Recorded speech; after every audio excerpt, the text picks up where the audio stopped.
The Smashing Pumpkins have celebrated the 30th anniversary of Gish and have announced a live release as well. Gish was released on May 28th, 1991, produced by the great Butch Vig. The band Billy, and I think it was Jimmy, did a special live stream over the weekend and announced a new archival release that's going to be coming out, a vinyl release featuring a 1992 concert in Kawasaki. I think that's right, Japan. It's going to be available on 180 gram purple swirl double vinyl on the band's web store. And this first archival release is supposed to be part of a series that the band is going to be doing. Personally, like, the Smashing Pumpkins for me are one of my favorite bands of all time. I do love Gish because there are some all-time great Smashing Pumpkins songs on there, like I Am One and Shiva and Rhinoceros, Bury Me. It goes on and on. But aside from the big songs, I've always found that Gish, a lot of the songs on that record don't really stick in my head. And I was wondering why. And it's actually, I found out because I was watching a YouTube video with Billy Corgan, and he went through all the different Gish songs and how he wrote them and everything. And he said that he thought that a lot of the songs on Gish, maybe not those big songs, but some of the songs on Gish maybe weren't as memorable or as catchy as they should have been, and that he learned to write a lot more after that. Obviously, we got into Siamese Dream and Melancholy and everything like that. But when you look back on Gish, it's still a great sounding record. Butch Vig did the production on it, so we know that it sounds great. It still sounds great to this day. And then Billy Corgan saying that Gish had influence on Nevermind, which was also produced by Butch, and some other records of that era. I love it. It's not my favorite Pumpkins record, but I still think it's great. It's a great debut. What's your read on Gish, Dave? Oh, I love Gish. Rhinoceros is one of my favorite songs, and I think that definitely the production that went into that spilt over into the Nevermind sessions for sure. Like that's you can't not notice that. Like the sonics of it all, like the weight of the drums and the bass. And the huge guitars too, like I've heard stories too about tracking guitars with Billy on that, and that like having like 40 guitar tracks of guitars, and we all know the story of him tuning the guitar like 1 cent down, right?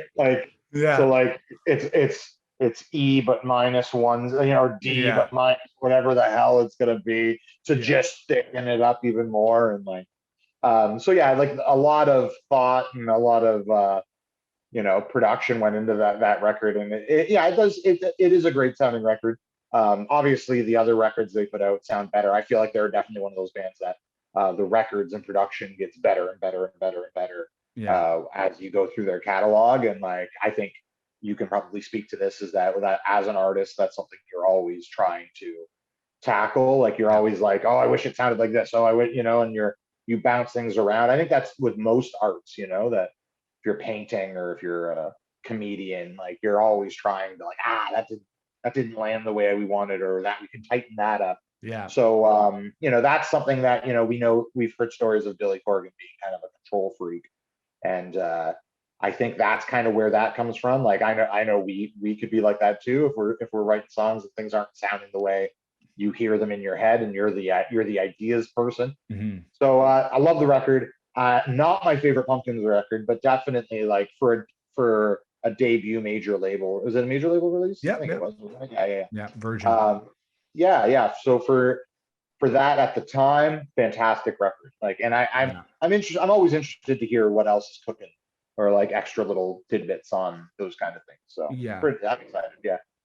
I'm excited for this LP too, this archival release of the show in Japan.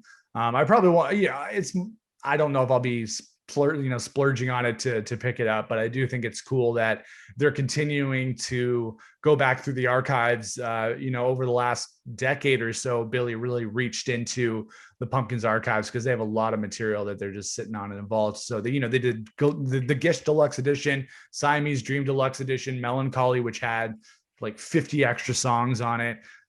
So there's a lot in the Pumpkins vault for them to release. And the thing is that they're also still working on new music. Billy in the band. They did Sear, which came out late last year. Then they're working on a new record now, which is going to be a double record in the vein of Machina and Melancholy. So I'm still very much on board as a Pumpkins fan. I know some people jump on and off with the band depending on what they're doing and how they sound, but I'm just still into it. I still think Billy's making great music, and digging into the stuff is cool too. Yeah, man. Billy Corgan and some of the songs that he has written over the years, they're the time, they're the soundtrack of our youth, really, like from getting into rock, our early teens and onward.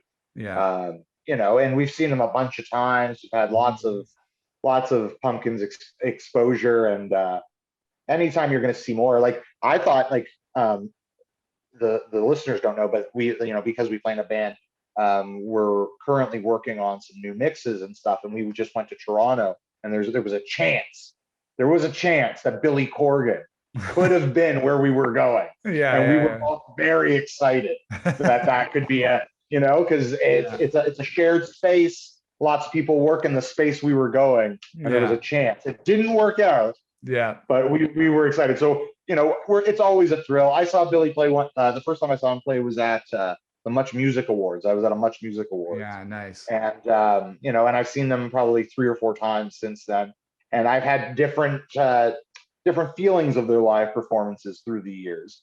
But I feel like kind of when like Ava Adore came out, they kind of like went against like the norm. They were like, oh, we're not gonna, we don't play Bullet with butterfly wings like that anymore. We play it like this. And another weird Smashing Pumpkins connection is that my mom one of her clients used to be Billy Corgan's guitar tech. And the whole reason how I got into recording, I use a lot of Reason when I record, as Nick knows.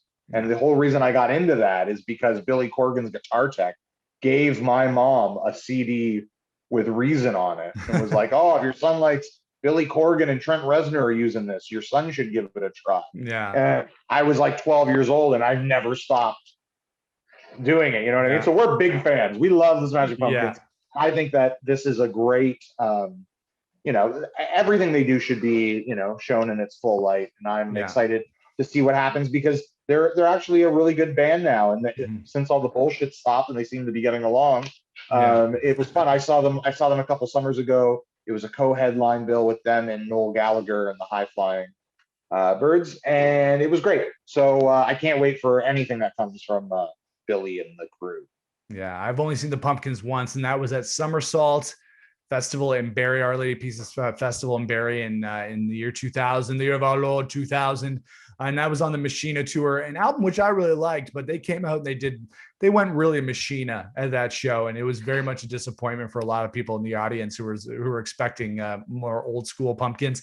And I think since then they've gotten a little bit more crowd pleasing with their live show, but that was the end. They were breaking up in 2000. So I think Billy was very hell bent on like presenting this dramatic show. That wasn't a good festival show. Maybe if you were in a very indulgent, it was a very indulgent show. Yeah, for sure. Yeah. But like I'm a big Pumpkins fan.